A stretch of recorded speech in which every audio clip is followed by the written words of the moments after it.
Think about the last person you met who seemed confident, easygoing, and peaceful. What characteristics did you notice in that person? When I think about an authentic, easygoing, confident person, I picture one woman.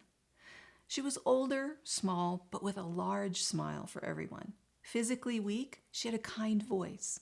She was a truth teller.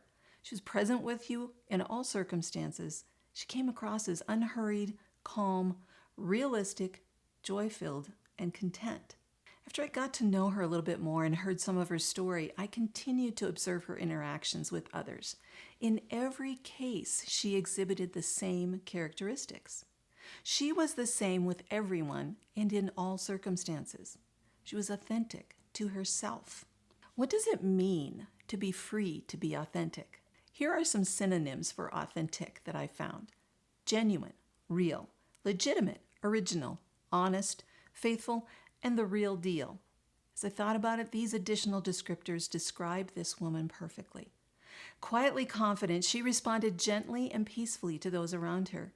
Getting to be in her home, I noticed the same behavior with her family, even under some very trying circumstances. So how can you learn the freedom to be authentic? First of all, know your value. Original. You are unique.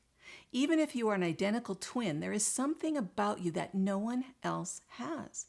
It could be a feature, talent, gift, or ability. You might look like another person, but you remain an individual. Celebrate your uniqueness. When God created you, He made you wonderfully complex.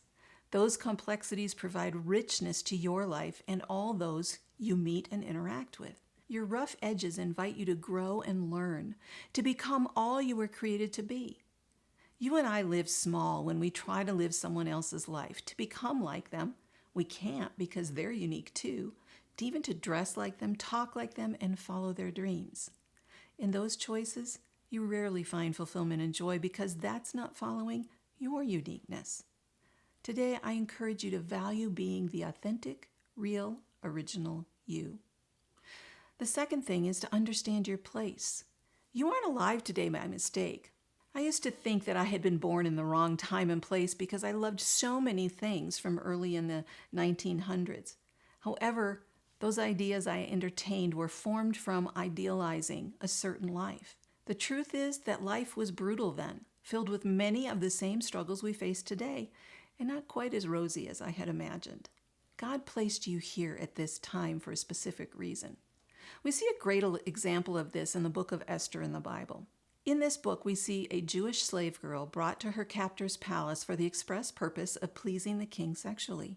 She couldn't refuse this placement, but God took Esther's obedience and used this simple girl to speak the truth to the king and save the entire captive nation of Israel. You might not be the next Billy Graham, Ruth Bader Ginsburg, or Sandra Bullock.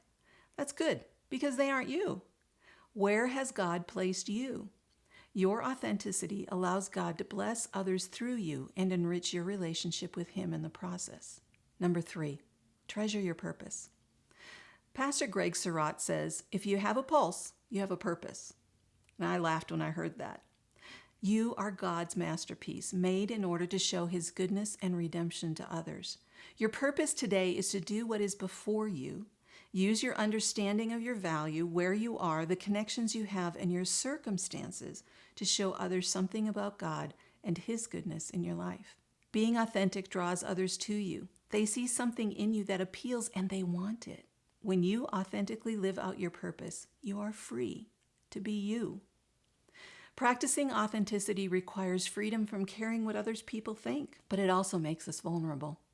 And perhaps that's what causes our hesitation. Our best example of authenticity is Jesus. He who never sinned bore the weight of our sins so we could spend eternity with Him. Mother Teresa said this, "Honesty and transparency make you vulnerable. Be honest and transparent anyway." She was a great example of that. Well, what prevents you from being free to be authentic today? If you need help, please reach out today.